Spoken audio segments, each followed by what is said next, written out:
Hi friends, welcome back to Mazhathulli creations. ഈ channel നിങ്ങൾ ആദ്യമായിട്ടാണ് കാണുന്നതെങ്കിൽ സബ്സ്ക്രൈബ് ചെയ്യാൻ മറക്കല്ലേ.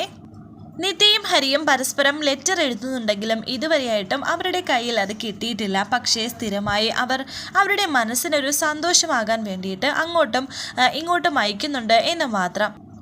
രണ്ടുപേരും അവരുടെ ജീവിതത്തിൽ നടക്കുന്ന കാര്യങ്ങളൊക്കെയാണ് എഴുതിക്കൊണ്ടിരിക്കുന്നത്. രണ്ടുപേരും കുഞ്ഞുങ്ങളുടെ കാര്യം എഴുതുന്നുണ്ട്. ഞാൻ വല്ലാതെ കാത്തിരിക്കുന്ന ഒരു മറുപടിക്കായി എന്നൊക്കെ ഹരി പറയുന്നു. ആ സമയത്ത് അവിടേക്ക് കല്യാണി വന്നിട്ട് പറയുന്നു, അച്ഛൻ എന്താ എഴുതുന്നത്, ഞാനൊന്ന് വായിച്ചു നോക്കട്ടെ എന്ന് പറഞ്ഞ് അതെടുത്ത് വായിക്കാൻ തുടങ്ങുന്നു. എന്നാൽ ഹരി പറയുന്നു, ഏയ് അച്ഛൻ എഴുതി തീർന്നിട്ട് മോളെ കാണിക്കാം കേട്ടോ. ഇതേ സമയം നിത്യയുടെ അരികിലേക്ക് ആദിയും വന്നു. നിത്യാമ്മേ എന്ന് വിളിച്ചു. ഒറ്റയ്ക്കിരുന്ന് പ്രേമലേഖനം എഴുതുവാണോ എന്ന് ആദ്യം ചോദിക്കുന്നു. പോടാ അവിടുന്ന്, വലിയൊരാൾ വന്നിരിക്കുന്നു ചോദ്യം ചെയ്യാൻ എന്നൊക്കെ കളിക്ക് പറയുകയാണ് നിത്യ. ആ പേന വാങ്ങിച്ച് അവിടെ വെച്ചിട്ട് നിത്യയെ വിളിച്ചുകൊണ്ട് പോവുകയാണ്. വാ നിത്യാമ്മേ, എനിക്ക് ഉറക്കം വരുന്നു എന്ന് പറഞ്ഞ് നിത്യയെ കൂട്ടിക്കൊണ്ട് പോകുന്നുണ്ട് ആദി. ഇതേ സമയം കല്യാണിയും അതുപോലെ തന്നെ എനിക്ക് ഉറക്കം വരുന്നച്ചാ എന്ന് പറഞ്ഞ് ഹരിയുടെ മടിയിൽ കയറിയിരുന്നു. എന്നാൽ നമുക്കങ്ങ് പോയേക്കാം എന്ന് പറഞ്ഞ് കല്യാണിയും എടുത്തുകൊണ്ട് പോവുകയാണ് ഹരി. അച്ഛൻ എനിക്ക് കവിത ചൊല്ലി തരുമോ എന്ന് ചോദിക്കുന്നു. ഇനി ഞാനൊരു കാര്യം ചെയ്യാം, ആ കവിത പാടിയിട്ട് ആ ഒരു സി ഡിയിലിട്ട് റെക്കോർഡ് ചെയ്തിട്ട് ആ CD പ്ലേ ചെയ്ത് തരാം. അപ്പോൾ പിന്നെ നിനക്ക് ദിവസവും കേൾക്കാമല്ലോ. അത് വേണ്ട, എനിക്ക് അച്ഛൻ പാടുന്നത് നേരിട്ട് കേട്ടാൽ മതി എന്ന് കല്യാണി. ഇതേ സമയത്ത് നിത്യയോട് പറയുകയാണ് ആദി, നിത്യാമ്മേ, ഇന്നും എന്നെ ഉറക്കാനുള്ള പാട്ട് മധുര നൊമ്പര കാറ്റാണ് കേട്ടോ, കിടക്ക് എന്ന് നിത്യ. അങ്ങനെ ആ പാട്ട് തന്നെ പാടി ഉറക്കാൻ തുടങ്ങുകയാണ് രണ്ടുപേരും, രണ്ട് കുട്ടികളെയും. വേഴാമ്പലേക്ക് എഴുന്നുവോ എന്ന ആ സോങ്ങാണ് ഇപ്പോൾ നിത്യ പാടിക്കൊണ്ടിരിക്കുന്നത്. അതൊക്കെ കഴിഞ്ഞു. ഇപ്പോൾ കാണിക്കുന്നത് പിറ്റേ ദിവസം നിത്യയും ആദിയും ക്ഷേത്രത്തിൽ പോയി തിരികെ വന്നിരിക്കുന്നു. മോനെന്താ ഭഗവാനോട് പ്രാർത്ഥിച്ചത് എന്ന് നിത്യ ചോദിക്കുമ്പോൾ ആദി പറയുന്നുണ്ട്, ഞാൻ നിത്യാമ്മയ്ക്ക് വേണ്ടി മാത്രമേ പ്രാർത്ഥിച്ചുള്ളൂ. അതെന്താ ബാക്കിയുള്ളവർക്ക് വേണ്ടി പ്രാർത്ഥിക്കാതിരുന്നത് എന്ന് നിത്യ ചോദിക്കുമ്പോൾ ആദി പറയുന്നു, നിത്യാമ്മ സന്തോഷമായിരുന്നാൽ എല്ലാവരും സന്തോഷമായിരിക്കുമല്ലോ, നിത്യാമ്മ ചിരിച്ചാൽ എല്ലാവരും ചിരിക്കുമല്ലോ, അപ്പോൾ പിന്നെ നിത്യാമ്മയ്ക്ക് വേണ്ടി മാത്രം പ്രാർത്ഥിച്ചാൽ പോരെ എന്ന്. എല്ലാ മറുപടിയും സെറ്റ് ചെയ്ത് വെച്ചിട്ടുണ്ട്, വാ എന്ന് പറഞ്ഞ് നിത്യയും ആദ്യം അകത്തേക്ക് പോകാൻ തുടങ്ങിയപ്പോൾ ആ മുറ്റത്ത് ഒരു കാറ് കിടക്കുന്നു. ഇത് ആരുടെയായി ഈ കാറ് എന്ന് നിത്യ വിചാരിക്കുന്നു. ആരൊക്കെയോ വന്നിട്ടുണ്ടല്ലോ എന്ന് നിത്യ വിചാരിക്കുന്നുണ്ട്. അങ്ങനെ ഇപ്പോൾ രണ്ടുപേരും അകത്തേക്ക് പോകാൻ തുടങ്ങുന്നു. മുറ്റത്ത് കുറച്ച് ചെരുപ്പുകളൊക്കെ കിടക്കുന്നത് കാണുന്നു. എന്തായാലും അകത്ത് ആരോ വന്നിട്ടുണ്ട് എന്നുള്ള കാര്യം നിത്യയ്ക്ക് മനസ്സിലായിരിക്കുന്നു. വന്നിരിക്കുന്നത് കാർത്തികും അമ്മയും അച്ഛനും ഉണ്ട് കൂടെ.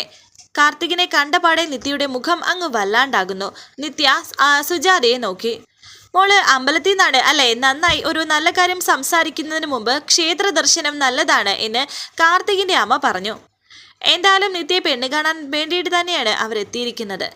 ഞാൻ ഇന്നലെ രാത്രി വന്നതേ ഉള്ളൂ, വന്നതല്ല, അമ്മയും മകനും കൂടി വിളിച്ചു വരുത്തിയതാണ്.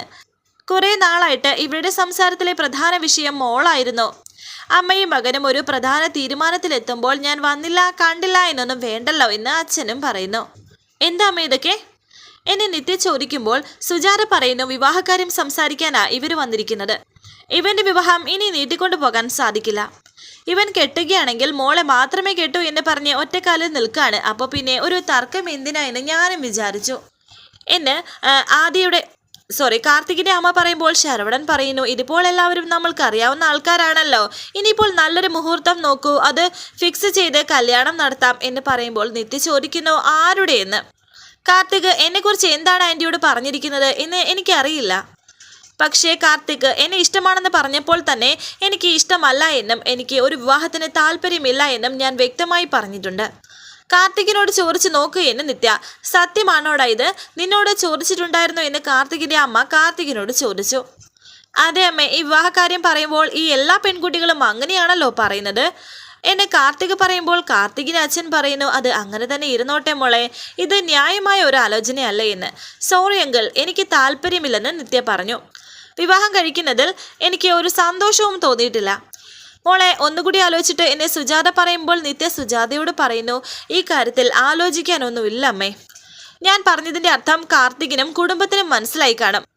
ഇത് കേട്ട് ദേഷ്യത്തോടെ കാർത്തികിന്റെ അമ്മ പറയുന്നു, ഇനി എന്തിനാണ് ഇവിടെ ഇരിക്കുന്നത്, ഇറങ്ങിക്കൂടെ? ഈ ഒരു ആഗ്രഹം നീ പറഞ്ഞു, അത് സാധിച്ചു തരാൻ ഞങ്ങൾ വന്നു. അതിനർത്ഥം ഈ നാട്ടിൽ വേറെ പെണ്ണില്ല എന്നല്ല. അയ്യോ അങ്ങനെയൊന്നും പറയരുത്, ഇവള് അങ്ങനെ ധിക്കാരമായി പറഞ്ഞതല്ലെന്ന് സുജാത. മനസ്സിലായി, പറഞ്ഞത് കുറച്ചാണെങ്കിലും ഞങ്ങൾക്ക് കൃത്യമായ മറുപടിയുണ്ടെന്ന് അമ്മ പറഞ്ഞു. നമുക്ക് ഇറങ്ങണ്ടേ? എന്തായാലും നമ്മൾ അടുത്തുണ്ടല്ലോ. ഓരോരുത്തരും ജീവിതത്തിൽ എന്തൊക്കെ മാറ്റങ്ങളാണ് വരുന്നത് എന്ന് നമുക്ക് നോക്കാം. നിങ്ങളൊന്ന് ഇറങ്ങുന്നുണ്ടോ എന്ന് പറഞ്ഞിട്ട് അച്ഛനും അമ്മയും അവിടെ നിന്ന് പോകുന്നു. വല്ലാത്ത സങ്കടത്തോടെയും നിരാശയോടെയും നിത്യയെ നോക്കുകയാണ് കാർത്തിക്. എന്നിട്ടിപ്പോൾ കാർത്തികും പോകാൻ തുടങ്ങിയപ്പോൾ നിത്യ കാർത്തികിനെ വിളിച്ചു. എന്നിട്ട് പറയുന്നുണ്ട്, സോറി കാർത്തിക്, ഞാൻ ഇത്രയൊക്കെ പറഞ്ഞിട്ടും നീ അവരെയും കൂടി വരണ്ടായിരുന്നു. അവരെ വിഷമിപ്പിച്ചതിൽ എനിക്ക് സങ്കടമുണ്ട്. പക്ഷേ തൻ്റെ കാര്യത്തിൽ എൻ്റെ മറുപടിക്ക് ഒരിക്കലും മാറ്റം വരില്ലെന്നും നിത്യ പറഞ്ഞു. ഒന്നും മിണ്ടാതെ കാർത്തിക് അവിടെ നിന്ന് പോകുന്നു. ഞാൻ കരുതിയത് നിങ്ങൾ അല്പമെങ്കിലും മനസ്സിലാക്കുമെന്നാണ്. ഇനിയെങ്കിലും ഇതുപോലെയുള്ള കാര്യങ്ങൾ ചെയ്യാതെ നോക്കണം എന്ന് നിത്യ അവരോട് പറയുന്നു. അവരോടെന്ന് വെച്ചാൽ സുജാതയോടും പിന്നെ ശരവണനോടുമൊക്കെ. എല്ലാവരും ഇത് കേട്ട് വിഷമത്തോടെ നിൽക്കുന്നു. ഈ നിത്യേച്ചി എന്താ അമ്മ ഇങ്ങനെ പെരുമാറുന്നത് എന്നെ ജോലി പറയുമ്പോൾ സുജാത പറയുന്നു, അവൾ എന്ത് ചെയ്യുന്നത് നമ്മൾക്ക് എല്ലാവർക്കും വേണ്ടിയിട്ടല്ലേ, നമ്മളെക്കുറിച്ചാണ് അവളുടെ പേടി. അമ്മ, കാലം വേഗം കടന്നു പോവുകയല്ലേ, ഇനി എപ്പോഴാണ് എന്ന് ശരവണൻ. അവളെ പറഞ്ഞ് മനസ്സിലാക്കി കൊടുക്കണം ശരവണ. അവൾക്കൊരു നല്ല ജീവിതം ഉണ്ടാക്കി കൊടുത്തേ പറ്റൂ എന്ന് സുജാതയും പറയുന്നുണ്ട്. ശേഷം കാണിക്കുന്നത് ഹരിയെ കാണാൻ ഹരിയുടെ വീട്ടിലേക്ക് ഇതുപോലെ ഒരു പെൺവീട്ടുകാർ വന്നിരിക്കുന്നു. പെൺകുട്ടിയും വന്നിരിക്കുന്നു. കുട്ടിയുടെ അച്ഛനും അമ്മയും വന്നിരിക്കുന്നു. ഒരുപാട് ആലോചന നോക്കി ഹരിയുടെ ഫോട്ടോ കണ്ടപ്പോഴും ഇവൾക്ക് വല്ലാത്തൊരു താല്പര്യം തോന്നി. മറ്റേ ഒരു ആൺകുട്ടിയും ഇഷ്ടപ്പെട്ടില്ല എന്ന് പറയുന്നു. ഞങ്ങൾക്ക് ഇവിടെ ഒരു ക്ഷേത്ര ദർശനം നടത്തണമായിരുന്നു. അപ്പോൾ പിന്നെ നിങ്ങൾ ആലോചനയ്ക്ക് അങ്ങോട്ട് വരണ്ട, ഞങ്ങൾ ഇങ്ങോട്ട് വരാം എന്ന് വിചാരിച്ചു എന്ന് അച്ഛൻ പറയുമ്പോൾ അമ്മാവൻ പറയുന്നു, അതെന്തായാലും നന്നായി മോളെ, അവനൊരു പാവമാണ്. മോള് അവൻ്റെ ജീവിതത്തിലേക്ക് വന്നാൽ ഒരിക്കൽ പോലും ഒരു കാര്യത്തിന് വിഷമിക്കേണ്ടി വരത്തില്ല. അത് എനിക്ക് ഉറപ്പ് പറയാൻ പറ്റും. എന്താ എന്ന് അമ്മാവൻ, എനിക്ക് ഒരു ഗ്യാരണ്ടിയും ഇല്ലെങ്കിൽ എന്നെ ഒരുപാട് കെയർ ചെയ്യണമെന്ന് എനിക്കൊരു നിർബന്ധമില്ല. അദ്ദേഹത്തിൻ്റെ കാര്യങ്ങൾ ചെയ്യാമല്ലോ. നല്ലൊരു ലൈഫ് പാർട്ട്ണർ എന്ന് പറയുന്നത് 24 മണിക്കൂറും എൻ്റെ കൂടെ നിൽക്കണമെന്ന് പറയുന്ന ഒരാളാണെന്ന് ഞാൻ ചിന്തിക്കുന്നില്ല എനിക്ക് ആ കുട്ടി പറയുന്നു. മോളെ, ഓരോ പെൺകുട്ടികളുടെയും ആലോചന വരുമ്പോൾ അത് തട്ടിക്കളയുന്നത് അവർക്ക് ചെറുപ്പമാണ്, അവർക്ക് എന്തറിയാം എന്നൊക്കെ പറഞ്ഞിട്ടാണ്. ഒരു കാര്യം ചെയ്യാം, എൻ്റേതും 2ാം വിവാഹമാണെന്ന് ഞാൻ പറഞ്ഞേക്കാം. അപ്പോൾ പിന്നെ പ്രശ്നം തീർന്നല്ലോ എന്ന് ആ കുട്ടി. ഇപ്പോഴാണ് ഒരു കാര്യം ഉറപ്പായത്. മോളെ, ഇത് നടക്കും. മോളെ, ദൈവം അവന് വേണ്ടി കണ്ടുവച്ചിരിക്കുന്നതാണ് എന്ന് അമ്മാവൻ പറയുന്നുണ്ട്. ഇതേ സമയത്ത് കല്യാണിയും കൂട്ടി അവിടേക്ക് വരികയാണ് ഹരി. അല്ല, നിന്റെ അപ്പൂപ്പനെ ഒരു ഗസ്റ്റ് ഉണ്ടല്ലോ എന്നൊക്കെ പറയുന്നു. അപ്പൂപ്പ എന്ന് പറഞ്ഞ് കല്യാണി അവിടേക്ക് വരുന്നു. ഹരിയും അവിടേക്ക് എത്തി. ഹരി വന്ന പാടെ തന്നെ ആ സ്ത്രീയും ഒന്ന് എഴുന്നേറ്റ് നിൽക്കുന്നുണ്ട് ബഹുമാനത്തോടെ. പിന്നെ അച്ഛനും അമ്മയും എഴുന്നേറ്റു. എല്ലാവരെയും ഇങ്ങനെ ഒന്ന് മനസ്സിലാക്കാതെ നോക്കുകയാണ് ഹരി. ഇവരൊക്കെ വന്നിട്ട് കുറച്ചു നേരമായി, നിന്നെ കാത്തിരിക്കായിരുന്നോ എന്ന് അമ്മാവൻ. ആരാണ് ഇവരൊക്കെ എന്ന് ഹരി ചോദിക്കുന്നു. ഈ കുട്ടിയുടെ പേര് ദിവ്യ അല്ലേ മോളെ?